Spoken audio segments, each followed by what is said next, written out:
welcome back to the Constitutionals podcast. I'm your host, Chad White. If you didn't know, this is the premier podcast for the website cpluscomedy.com. Like I just said, it's a website. Go there. Welcome back.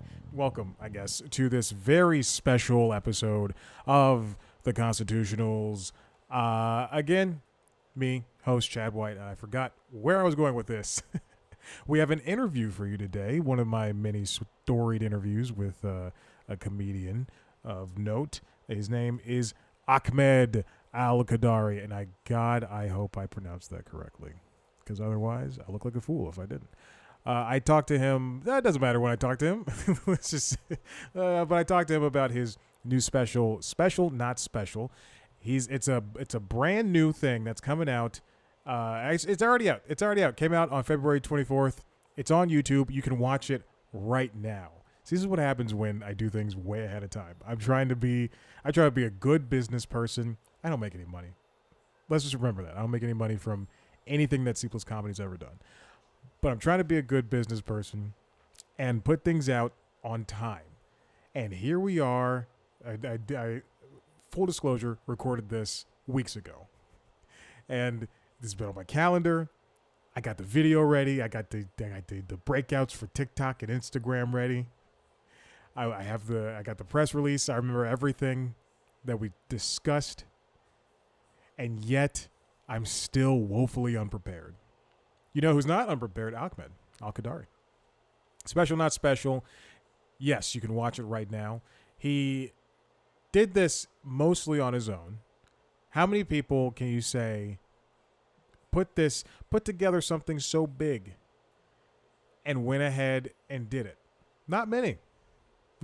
He's a very funny guy. He's Yemeni-American. I just kind of grazed over that for a bit. He's Yemeni-American, and he talks about things like growing up in his home, which is an immigrant home, in Dallas, Texas. He talks about, he relates being Yemeni-American to Americans the only way we know how, and it's through the TV show Friends. You know where Chandler tries to get away from Janice. He goes, "I'm going to Yemen. Yemen."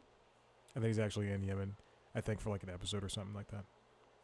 I know at in that tag of that episode, he's in Yemen. Ahmed's special, not special, is just a way to connect with him. He's been doing comedy for quite some time. He started in 2016. Then he did improv for a little bit. Now he's on his own, doing his thing, telling jokes. You know what's interesting? You can go to his website, Ahmed Loves Bread. But you know what's really interesting, besides the name of that website, is that he likes doing the what is the circuit?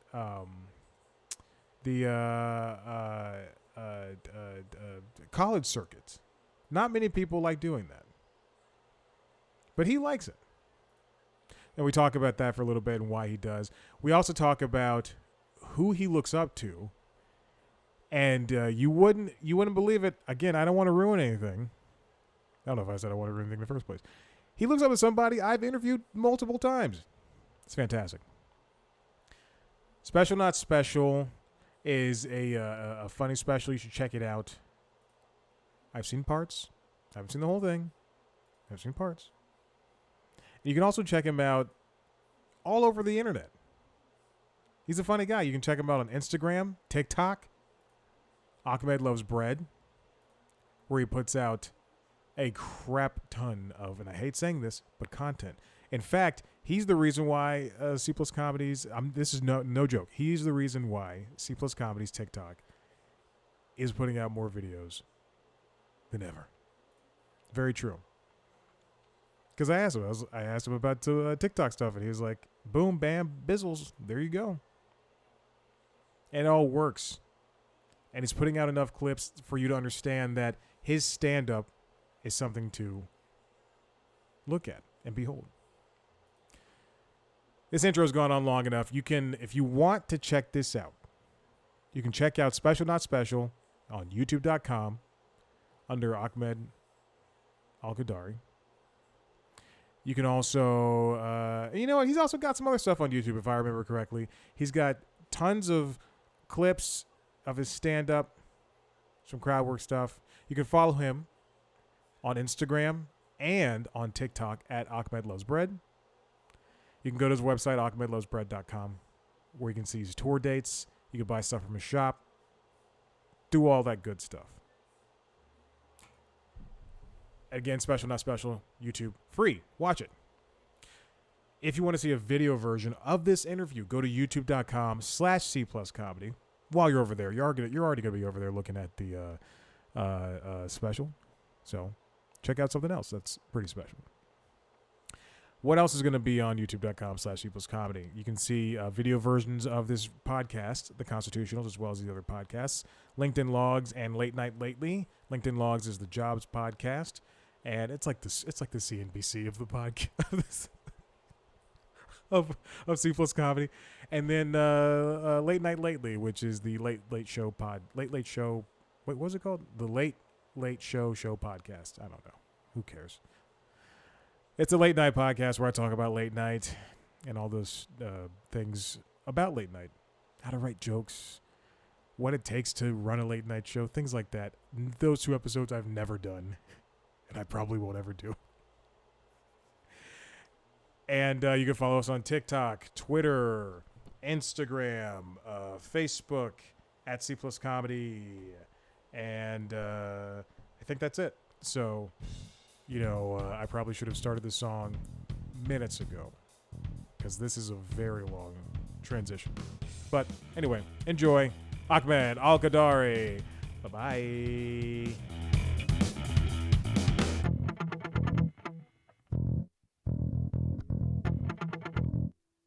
Hey, how's it going? Hey, Ahmed. I'm doing well. What about yourself? I'm doing really well. I'm currently in Minneapolis right now. I've been doing some college gigs. So, Yeah. had a college gig yesterday, have another college gig tonight. And then Saturday, I'm doing like I rented out like a small little black box theater at in Uptown. Yeah. And, just to see if any fans come out. We so far sold 30 tickets, and I'm like pretty happy about it because I'm Yeah. like, yeah, because I haven't even released a special yet. So I'm like, okay, some people like me, some people like, I mean, look, I'll tell you right now, that's 30 more tickets than I've ever sold in my life. So there you go. oh, oh, stop. You're too modest. You're too modest. How is the tour? How's the touring going? Like, do you like going around and visiting colleges and everything? Because that's a I huge actually, step, college circuits for comedians. yeah, okay. So okay, and feel free to throw this. Okay, I have a theory why college, I actually like colleges. One, I'm like, I get a little edgy, especially me. Especially me because like, and you're a fellow minority. So like sometimes like if I talk about being brown and it's like I did Wisconsin, duh, Yeah. it was white. Like I'm talking Yeah. about like Kirkland brand, like Yeah. yeah, so like it was like a pretty white school. So I will like address it. So sometimes when I talk about like being Yemeni and then I like go there, you know what I mean? I like talk about certain racial issues, they get white crowds usually like get all weird. Yeah. But if you address it and you make fun of it, they like it. College gig, but when it comes to like certain material that I'll go there, the things that I'll go there is like racial stuff, as well as sometimes like gross stuff like cum talk, penis jokes and Yeah. stuff. They don't mind because it's like they're okay with those kind of humor because it's like they're college kids. I mean, they fucking thought of everything. I remember when I was in college. So like, I genuinely have fun in college campus now. Last night was a really fun show. Some college kids, like I've learned with college gigs, like they're like half paying attention, and because they're sitting and watching someone talk, Yeah. and they're not drunk. Yeah. So it's like it's an activity. So I get it, but like at the end of the day, it's good money. Hmm. You're getting pretty good money out of it. And, and plus I'm still young and I'm like, you know what, let me just enjoy it while it lasts. Cause this will be, I look at college kids as like a chapter of my life Yeah. so I was like, might as well just have fun. Just have Yeah. fun, enjoy, and make the best of it. Yeah. But are they excited to see you? Because obviously, you're going to this campus there's going to be some that don't know you, or when you come out, do you feel the difference between somebody at a comedy club who says I'm intentionally going to go see comedy versus this child who goes, I guess there's something on campus that I'll go to? Yeah, yeah, yeah, yeah. So like in what was I gonna say? The what I like about co with the difference between the college campuses and the comedy clubs, the thing is, um so like comedy clubs, it's like a lot easier, especially now, like I'm at this point in my career where like I have a following. I don't have Yeah. like zero. So it's like when I go to a city, like I'll have people who like came to intentionally see me, but then I'll have another 50 of like people who are just a friend brought them, or like they're just here to see a comic and just, check it out. So I still give it my all, but I'm still in the comedy club. I'm like 100% myself. Mhm. While the college campuses, I'm more like I do a lot more crowd work and improv with the colleges. Like Okay. I ask about their school. I do a little bit more crowd work.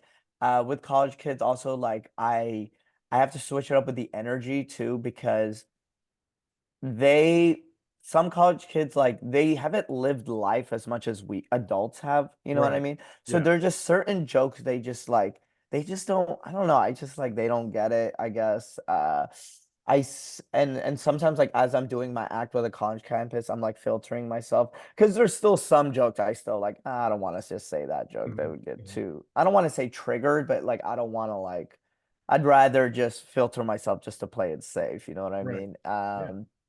Uh, but that is a good question. Also with colleges, it's like you're just like an event. Does that make sense? Like how many times when you were in college, you were just like, oh, there's this musician. Oh, there's this comedian. So it's like there was people who were like I did it in a dining hall last night. So there were people who were listening, and then there were people who were just studying or eating lunch, and then they look and like, oh, and then they watched. And then at one point they like left in the middle of my set. Nothing too bad. Like I Right. get it. Like I'm at this point where I'm like, yeah, like they're college kids. They could leave. Yeah. However, if it's a comedy club and they get up and leave, I'm kind of like, oh God, Mhm. I'm a bad comedian. They didn't even pay for their check. Just leave the two drinks and go. Yeah, yeah, they gotta get out of here. But yeah, I love the visual idea of the what you said about the filter in your head for the college kids, because I mean it goes back to I was watching some of your stand up where you mentioned at the end of one of them you're like I'm from Yemen, and yeah. then and the way you open it up to the crowd is that place where Chandler said he was going to be stuck, run away from Janice. That's the easiest way for you to be able to relate to these, or for these people to be able to relate to you rather, and I mean, like, because that's what you have to do ultimately as a comedian. Like, you can tell, you can be the funniest person in the world, but until somebody can relate to you, going back to these kids who haven't lived life, then you're not going to be the funniest thing to them at all. Correct, correct. And also like the reason why like that's a great reference because when I say, where Chandler escaped from Janice, because it's like when I say Yemen nowadays, it's literally now, literally type in Yemen. Houthi rebels backed by Iran are seizing Red Sea. Now USA is bombing Yemen. It's like Yeah, there is this constant like news about Yemen is, it's a great country, but there's always civil war. There's yeah, always, US right. attack and stuff. We're a very prideful country, tough country. We just love conflict. But so when I say the Chandler joke, it really like dumbs it down. It's very what's it, offsetting, or like you think I'm gonna talk about what it's mainly known for, but I talk about Friends. What sucks is sometimes with college campus, that specific joke, the kids don't get it because they don't understand Friends. Like, but you have some kids that like watch Friends when they were kids, Yeah, or like, when it was on Netflix. But right. for the most part, yeah, that's why I like to open up with that. That's like definitely one of my openers. I definitely open about obviously working out, my appearance and all that, but Yeah. for sure. It Do you feel a calling, especially being a brown person, to talk about the family aspect more? Because I notice in a lot of the things in a lot of clips I watch, it is about the family, and and it just kind of has to be because that's where we are versus a white comedian who can literally talk about anything in the world. It's kind of almost expected at this point that someone of color is going to go, well, my parents, yeah, this is how they fucked me over. Yeah, yeah. It's I think like what's funny is my first like year, 2 years of comedy, I never talked about being from Yemen. Like Wow. I thought I this is because when when you first start out, you're thinking, no, I'm not gonna be a hack. I'm not gonna be a hack. So I was thinking because I was thinking the hacky family jokes, or like I Mhm. was thinking the hacky of my parents, like doing the Right. accents, the certain tropes of certain hack family material or hack, you know what I mean, where you just do your mom's accent, everyone's like this is the greatest thing ever, you know what I mean. Yeah, yeah. But actually what started the fact of like, what, I think people are more interested in hearing me talk about my family. Well, one, I'm Yemeni. Like there's only two other Yemeni-American comedians. We're all in a group text. You know, Ali Sultan and Mike Ishak. So I was like, you know what? I uh I think people want to hear my story because other if I don't talk about being Yemeni, then everyone's just gonna think I'm just some gay Indian dude on stage. Mhm. So That's so like I talk about being from Yemen, and also like I make my stories so personal to the point where that's why they're funny and it's not hacky and they're very original. So I was never talking about, being from Yemen until one day I was with my roommate at the time, Colin, and this was when we just moved to LA. And this is the story, if you heard and you watched the special, thank you. When I was like, dude, my mom is concerned that I might be gay because I'm not married yet. And she thought like the opposite of straight was tall. So she kept coming up to me and she was like, Ahmed, are you done? Are you done? And I didn't catch him at gay. And I was like, I mean, yeah, I'm tall. Like I was getting insecure. I was like, I'm tall. Like I'm 5'11", six on a good day, 6'2" on Tinder. Like I'm tall.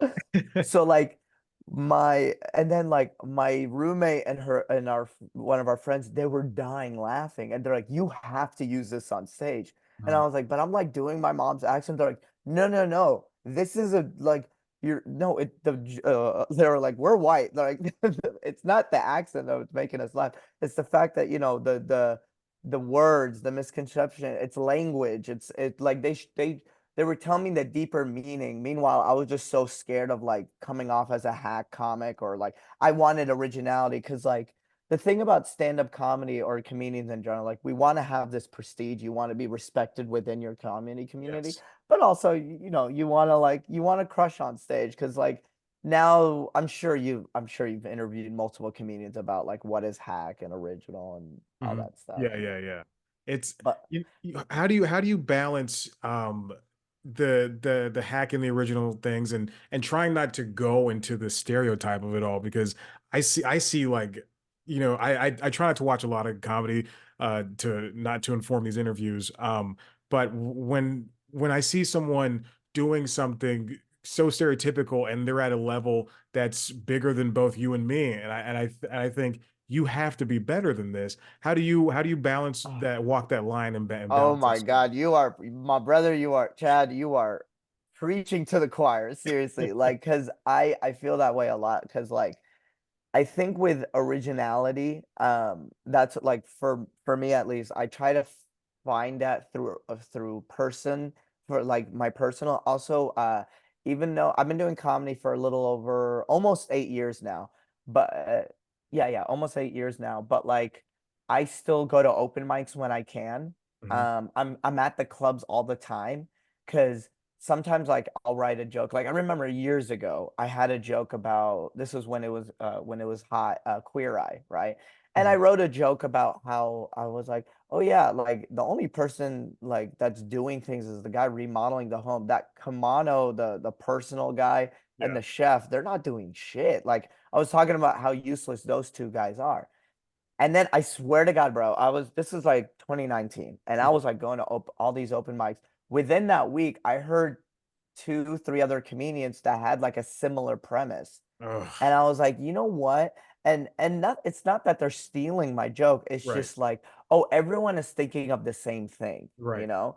And that's why like especially with like in the black comedy circuit, I've noticed this like a lot of black comics, a lot of them have the same premise, you Oh know? yeah. Yeah. Like they all have the same premise. What I've kind of respected out of it or learned from the black comedy circuit is a lot of times they have the same premise, but their punchlines are so original. Hmm.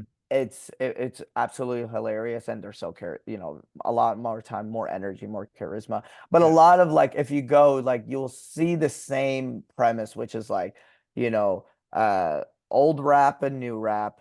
Am I gay? It's always something about, Right. Yeah. am I gay? Or white people are like this, black people are like that. Yeah. Certain tropes about it, but like, Mhm. so what you were just saying, to I guess like a better way to answer like how do I navigate with hack and originality, I guess for me is try to keep my stories as personal as possible. How do I feel, like what's my exact point of view, rather than search, like obviously make it funny, but also have a healthy balance of like, what am I trying to say here, and is it original, is it like a different thought than the other comedians I've had. And lastly, try to just be in the scene, be in the circuit, go, Yeah. especially with the bigger comedians that you see, I think they're so used to performing at their own shows, they're not like at the comedy store that they could go and see other comedians, like, oh, they have the same joke as I thought of, Right. or oh, this comedian has you want to like stay in the loop. I think that's the best way to have originality. One of my favorite stories, Dave Attell, he's one of my favorite comedians. Dave Attell will like write jokes and literally call other comedians and go, "Hey, does any other comedian has a joke about owls or something like that?" Damn. Yeah, like he's so prolific in that manner. I love that. Yeah, and like it's originality and honesty about oneself. I hate saying that, but that sounded so fucking stupid. But I No, I feel love you. I love that because yeah, you're right. When you do see someone else doing a similar premise or doing a similar style joke, you kind of have to reassess how you can do. There's two things: either drop it or reassess how you can put your own mark on it. As you said, what black comedians have done before, and it happens all the time. None of us are thinking of the most unique things in the world. We're all going to have jokes about queer eyes, and sometimes we can work past it, sometimes we can't. I write down sketch ideas all the time in case SNL ever wants to give me a call. Lauren, I'm right here, or Tina, who Yeah. cares? Yeah. And I sometimes I have great ideas. I have like Miss Piggy OnlyFans. I think that's a very funny idea. And then That's a other great time, idea. thank you. Yes. And then other times I have other ideas where I've written them down a year ago, and then I've never told anybody anything, and then SNL does a sketch, and you just can't take it personally at that point. You just Hmm. have to go, okay, that person had a similar wavelength to me. Maybe I can make it better, maybe I can't, but you reassess, you move on, and that's very important in terms of comedy. And comedy is always evolving, always building, and you just have to be able to evolve with it. 'Cause that's why some comedians just aren't able to uh, grow past their audiences, like some bigger ones who have podcasts and only perform in Ohio at some places, and then Yeah. other ones who like Joe Coy for the Golden Globes. He Yeah. should have come out. He did. I think he did a good job. He could have done better and Yeah. not thrown his writers under the bus. But what he should have done when he came out was said, "Hey, I'm Joe Coy. None of you know who I am, and Right. now I'm going to do some jokes." And then that would have taken the tension and the pressure off of all of that. Yeah, with the joke Coy, if he started off with like just did a bunch of jokes of how nobody knows who I am, Mhm. that would have been great. And then like you could tell like one of my like he was actually doing well up top. Like he was like Yeah. a bit nervous, but he's like, okay, he's getting laughs, he's getting laughs, getting laughs. Mhm. Barbie joke. Boom. Yeah. And then he started bombing, and then it got in his head, and Yeah. that's when it started, all the nervous energy started coming out. And then like it was Robert De Niro that's like trying to help him out because he's Yeah. like he's a veteran, like he's done some stand-up, so he's sitting there like trying to laugh and trying to help this guy out. Yeah. So yeah, that one is because as a stand-up comedian, I'm like I wanted him to do well. So Oh especially a yes, Filipino too. I'm just yes, like if you're not white or and it's but even black comics up there, it's like, dude, they rarely have like a minority hosting the Golden yes, Globes or just any of them. So yeah. Well, I didn't like what Kevin Hart, he was like, I would never host because it's not a safe place for comedians anymore. I'm like, all right, calm down. yeah. Like That's so dumb. well, I don't like it when older comedians say that because, like, when they say, "Oh, it's not a safe space," it's like, dude, you only perform for your crowd, and it's like, on one hand, it's like I understand because you're so famous, like you don't know what it's like anymore to perform in front of a room of people that have no idea who you are, Exactly. and you have to like earn their trust and earn their like life, and so the reward is usually greater, you know. Hmm. But to sit there and say like, "Oh, comedy's not a safe space in the Golden Globe," it's like, bro, it's just a hell gig. Just say it's a hell gig, and you Yeah. could, you could Take the five make it. hundred thousand dollars and then Yeah, you're getting they get 500,000, I believe Gerard Carmichael said last year that he was paid 500,000. Yeah. dude. He bombed. He, you think so? Because that's when he Oh, sat down on the edge of the stairs and he was like, yeah. they hired me because I'm black, you know? He was trying to. I mean, yeah, but like, it was just so like very conversational. It felt like Mhm. one long voicemail, but that's just my. Yes. Oh my God. Yeah. Yeah. I remember watching it and like having a smile because I am a fan of Gerard and just going, Yeah. this is funny, right? And then when I was reading something about Mulaney, he did the Governor's Awards Yeah. and they referenced the Joe Coy thing, but then they also referenced Gerard's, and then I had to look back and go, was it funny to me? Like at all? You know, it's Yeah, it wasn't. It was not funny whatsoever. And it's like, yeah, and then he was talking about how great he was. It was just like not his thing. It's like if I don't know, I know again, I'm sitting here in the back like critiquing. Again, I'm a college cop. I'm out here doing college gigs, I'm wearing their shirt because I have because I'm like, oh, I didn't pack it up. So I'm like, all right, give me the ah, free t-shirts, dude. oh my God. So like, bro, if I sat there, if I got there, I got up there, who knows? The only thing I would do that'd be controversial is like, eye on Amy Schumer and Sarah Silverman, but like, I know what you said about us Arabs, but that's pretty Yeah. much, Yeah. Like that, that's that's pretty it. much, yeah, that's pretty much the only like controversial thing if I was up on stage, but like on that room. But it's like it is a hell gig. Like Mhm. everyone's drinking there, I Mhm. think, and it's like it's these celebrities who are. It's like when you do like an open mic of all jaded comedians, like that's how it's like Yes. that, but like worse. They're all just like analyzing you. I think that's the best way to put it. But I yeah. Also, oh, go ahead. Well, I was going to tell you, I did. I wanted to try my hand at stand up years ago. I don't do that anymore, but I did an open mic here in Atlanta, in a city that's to the east called Decatur, and I went to just a pizza restaurant, and they had the open mic in the back, and the entire audience was, let's say there was 12 people there, 11 of those people were all performing in the open mic, Yeah. and they were all and 10 of those people were friends, and I was the outlier, and it was just a bunch of mad people going up there telling jokes to each other, and some people laughing, some people not, most of the time not. It was just the it was, speaking of hell gigs, very bad for Yeah, yeah. No, dude, what you just said like took me back because I've done so many open mics. I mean, I still go to a good amount, but usually the ones I do know. But like, especially in New York, I heard the open mic scene in New York is way harder than the one like the open mic scene in LA.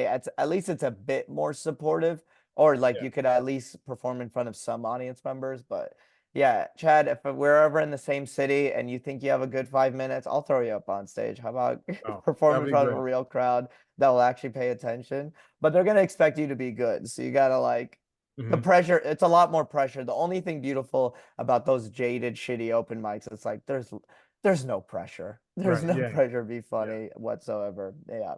You can say Uh, whatever you want.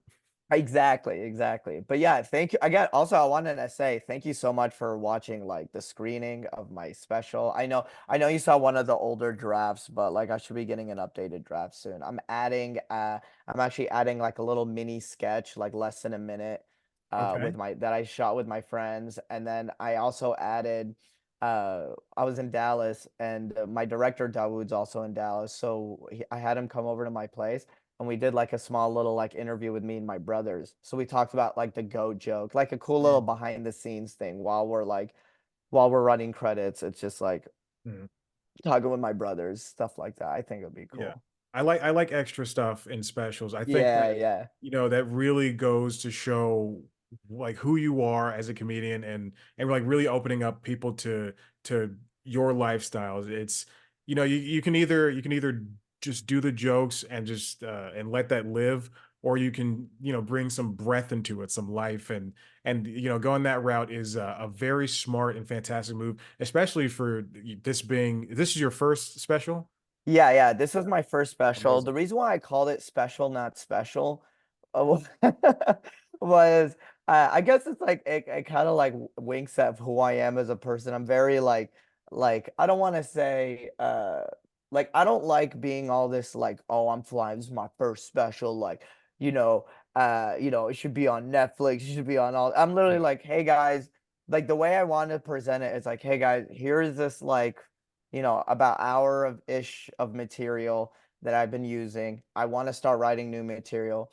This is the Mhm. name of the game, so I'm just gonna put out this content. So I did like a little mini sketch, like of me. Like I even talk about it too, like with the sketch that I bring it up. It's like the intro to the to the special, to the actual hour. And basically it's just like me on my laptop with my friends, and then like they're like, oh, you want to hang out? I was like, oh, I'm about to go record this hour. And they go, oh, you're recording a special? I'm like, it's not really a special, I'm just like an hour, I'm just putting it on YouTube, it's whatever. And he's just like, is it an hour? I was like, yeah. He's like, are you taping it? I was like, yeah. He's like, that's a special. I was just like, it's not a special. So then it's like my friends, all like other friends, like, you're a special guy, right? Mhm. So and then he just starts choking me. He's like, you need to be proud of yourself. You need to love yourself more. Like you need to start taking care of your. And then so it's just like very like silly, but it's just like I wrote it, it's just it's a special, but it's not like it's just me saying it's not really a special. Like putting myself down, I guess. Yeah. But you are right. It is a special. It's my first hour. I'm putting it out on YouTube. Um it's I'm excited because it's like my first body of work Mhm. that I'm putting out. Because Yeah. like growing up as like just a huge comedy fan, back then it was albums that we all know and love. Like Yeah. me, oh my God, like Nate Bargatze, Yelled At by a Clown, Mhm. John Mulaney, The Top Part. Like everyone remembers all of their specials. I remember their albums.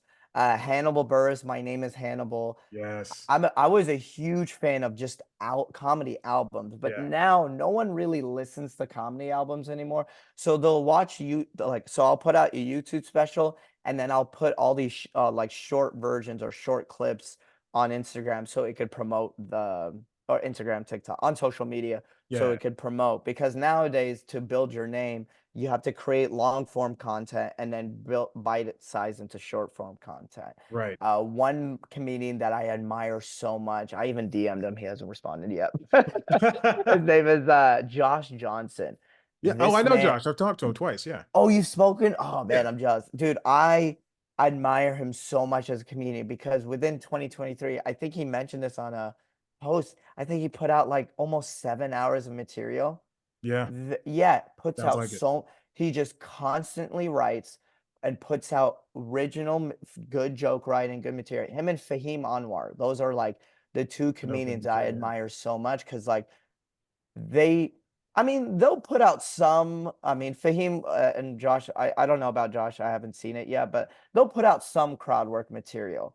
But like, there's two types of comics, and it's like I'm trying to be the happy medium too, Mhm. because I'm not bad at crowd work. Like I could do it, I'm not the worst at it. So I'll put out I'll drop some crowd work material. But personally, like hopefully I could get passed at the Comedy Store or get passed at the Comedy Cellar. That way I could have like like the fact that a lot of these comedians are able to put out, like Josh Johnson, he's at the Comedy Cellar. They have a good camera angle, and he has Yeah. this amazing audience. So he has these opportunities to just put out like all these jokes that he's writing, also with a good crowd. So if a receptive crowd, you know. Mhm. Meanwhile, for me, it's like I'm not in front of a full receptive audience all the time. So I am, and plus I'm not as a good enough joke writer as Josh. Like if I'm writing my joke, I got to run that through the through the mill a couple more times. But like I don't know, him and Fahim are like those two are like the comics I admire so much, as in like there's just they're such prolific joke writers. Him, Yeah. Mark Norman, Sam Morril, of course. But Yeah. those two I look up to a lot because they're both minorities and they're both like, they both have a really good unique voice. Yeah, that's very important, especially naming those two minority comedians. Josh is he's a very smart guy, and it's kind of heartwarming that you like somebody who is around your same age. You could just as easily go, oh, I like Conan or whomever, whatever other comedian is the top of the ranks, but. Yeah, he's a fantastic writer, and I'm sure he'll respond to you. You just have to um, you have to I'm doing my best to try to talk to this Peloton instructor, and she this is so stupid, but No, I she feel you though. I know what you mean, bro. You gotta shoot your shot, dog. exactly, that's what I try to do. She looked at two of my messages, and I looked at and I responded, but Yeah. yeah, I find the best thing to do is to respond to a story that they just posted. That makes sense. Yeah, Yeah, yeah. Well, I only DM'd him once, but it was a super long DM of just, it wasn't like, oh, I love you, whatever. It was, yeah, but it was also like I'm asking him all these specific questions about joke writing. I yeah. was like, okay, do you do your morning pages? And like, how do you know that joke is ready before you post it? Because you write, but like all that stuff. Because what made me like so like I admired him was like his Lizzo joke. When we were earlier in this interview, we were just talking about like certain hacky premises or hacky punchlines. Hacky premises, not really, because it's a premise. Everyone can have the same premise, but like when Lizzo got in trouble with Banana Gate, Mhm. right? And every comic's punchline was about her being fat, oh, a fat pop star making fun of fat dance. That was all like that was their takes. But with Josh Johnson's take, it was like Lizzo is in trouble, like the reason why she's in trouble is because she's comes out in public saying that she's a good person and she's pro body. But I'm gonna tell you, but it just goes to, it's a teaching moment, because for me, Josh Johnson, the comedian, I'll tell you now, I'm not a good person. I have my moments, I have my public freakouts. I'm gonna go ahead and say this now before anyone tries to sue me. Uh, And that made me laugh so hard because it was like he didn't take that angle, and then and he made fun of Lizzo again. He was like, is Lizzo innocent? Maybe, but I will say it's not a good look that you hired Bill Cosby's lawyer. And that like got a huge applause break and laughter. But I was like, dude, like that's what made me admire him so much. I was like, here, because I still remember, imagine you see your feed of the same punchline. Lizzo, oh, she's fat, or oh, blah, blah, blah, blah. yeah. And then all of a sudden it's like Josh has this specific punchline um about like about her personality rather than her appearance, and Her I was appearance, like, yeah. this guy's a great comedian. Now, Ahmed, I have one last question for you. You touched on it already with the posting of crowd work to TikTok and Instagram and all the social media stuff. I'm very vocal. I'm not a huge fan of social media, but you all need it to work, and you have Yeah. a really good following, a lot of great followers, and you do have a lot of clips up there. And you post regularly, and your YouTube is working as well. Um, how has that been, having to be so active and proactive with the posting and everything, and choosing what clips work when and where and what times, and Oh my how is God, that for you? that is that is every comedian that's like, it's the name of the game, man. It is. I will say, like, I agree with you that you hate social media, because even though it has given me so much opportunities, especially as a Yemeni American comedian, because like, dude, how like there were if we were in the back times like before social media times, Mhm. they would have never given me a chance. They just would have Right. been like, "So are you like Indian?" I'm like, "No, I'm Yemeni." They're like, "What's that?" Like the gatekeepers Yeah. would have never given me a chance. The fact that I could go to Minneapolis, it was too early, so I couldn't book a club. So I just go, fuck it. I rented this Phoenix theater in Uptown for $350. I just I just set up an Eventbrite. Here you go. And I put it on my own social media and I was Mhm. able to produce this own show. So that's what's beautiful about social media where I could get my name out there. But the problem is it's like I gotta be consistent Mhm. and there's always you always gotta post content, but then it's like you gotta have this healthy balance between quality over quantity. Right. And that's why the crowd work has been pushing so much because it's a way for you to like post content without posting the same jokes, you Oh, know? that makes Because sense. like I could post the same jokes, but it has to be like within 6 months, at least 6 months apart. Like Mhm. I'll post like, I'll post a joke, wait 6 months, and I'll post a different version of the joke or Yeah. whatever. But it's like it's that's just with stand-up content. And then fortunately for me, I do a lot of sketch, but if I keep posting all these sketches, then people think I'm only known for sketch comedy rather than stand-up. So Yeah. that's another hurdle I gotta like go through. So Ugh. that's why I try to have a healthy balance between sketch comedy and stand-up content, stuff like that. In regards to like when to post and like how often, like I mean, I guess like my rule of thumb is just pick one time. So for me, it's noon PST. I will just schedule my content out. I will post every day, or I try to post every day Yeah. from at noon PST.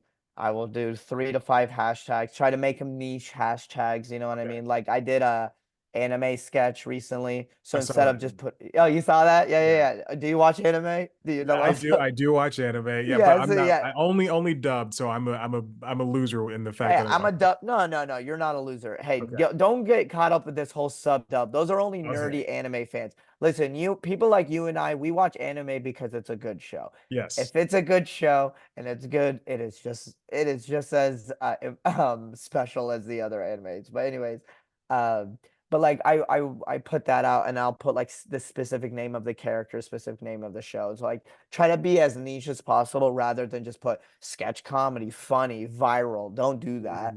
Yeah. That's some like a tip. And also, dude, Chad, like I mean, I've been posting content like consistently since January of 2021 or like so yeah, every single day. And I've learned there's it's so much mental health Yeah. growth that I had to go through from negative comments to almost like, people getting offended and attacking me over Mhm. like a joke that was misconstrued because they're not American, they're not English, they're like non-English speakers so they can't understand satire as well as other English speakers. So they think I'm being offensive because they can't understand the subtext. Yeah. All the way to, the whole most of the internet calling me gay or thinking I'm gay or like and I've noticed this with other minority pages where it's like sometimes like I'll see like I have a black comedian but a friend but he's white sounding so like Mhm. some black people would be like you're not one of us like kind of like that kind of and the same thing Yeah. with me like some Arabs would be like you're not one of us there's this whole tribal mentality that comes Yeah. out of nowhere and you're like okay that you're judging this based off a 30-second video. So it's like all these like things that I had to like grow of like it kind of you kind of like become you kind of grow as a person Mhm. rather it's either you grow out of it or it'll let it destroy you. Yeah. So that's something that I've been learning, but it's a new year. I did take a break from like posting like constant every day. But Okay. now I'm like, okay, I was like, you know what? I have enough stand-up content. I'm gonna start like posting. I set up my own schedule that I'm gonna try to follow. So I'm be like, okay, Monday and Friday, stand-up content. Tuesday, Thursday, sketch stuff, and then Wednesdays, podcast stuff. And then Saturday, I'll just post a photo of a flyer or whatever. And I'll Yeah. try to keep that going because it's the name of the game, Chad. You gotta stay consistent because Mhm. that's the way you grow. And try not to like, and I'm telling myself this, try not to get caught up with the algorithm. I mean, like Bro, exactly a year ago, I was posting a series with my old roommate Ryan. We were getting 1 million views, like average.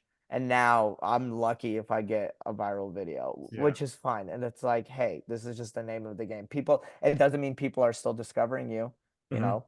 People are still discovering you. People are still fans of you. So yeah. 100%. Dude, Ahmed, this is like you got great energy. This has been Oh, thank you, man. I fantastic. appreciate you. No, Yeah, man. you have great energy too. You're in New York, yeah? No, Atlanta. You're in Atlanta? Okay. Well, Yeah. if I'm ever in Atlanta, dude, I will hit you up or vice versa. I'm gonna get your Instagram. Let's go grab coffee and geek out over comedy. Oh So yeah, let yeah, me yeah, know. yeah. And anime, dubbed anime as well. Oh, dude. Oh, Yes. yeah, dude. We're Yeah. Got definitely to talk geeking out about over some Assassination anime. Classroom. The assassination class. I actually heard. I'm gonna add that to my list. I haven't heard That's about a that. good one. It's very sexual, but it's a good one.